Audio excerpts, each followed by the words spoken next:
అహోబిలం నుంచి తిరుపతి పాదయాత్ర వెళ్ళే మార్గంలో హాజరైన భక్తులందరికీ ప్రణామాలు.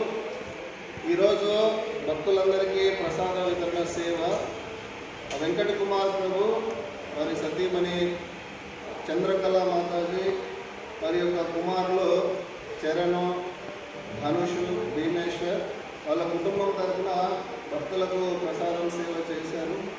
అలాగే మన పొద్దుటూరు మందిరానికి చెన్నూరికి వస్తూ ఉంటారు అప్పుడప్పుడు.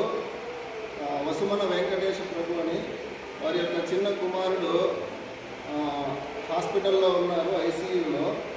వారి కోసము భక్తులందరినీ ప్రార్థన చేయమని విజ్ఞప్తి చేశారు ఆ పిల్లవాడి ఆరోగ్యం కోసం. ఆ పిల్లవాడు ఆరోగ్యం కోలుకొని కృష్ణుని సేవలో ఆయన జీవితం కొనసాగాలని అందరూ కూడా ప్రసాద వితరణ సేవ చేసిన భక్తులకి, అలాగే గోవింద కృష్ణ ఆ బాలుని పేరు, ఆయనకు కూడా శ్రీల ప్రభుపాద మరియు కృష్ణుని యొక్క ఆశీర్వాదం ఉండాలని అందరూ కూడా దయచేసి పంచతత్వ మంత్రం, హరే కృష్ణ మంత్రం చెప్తాం. జయ శ్రీ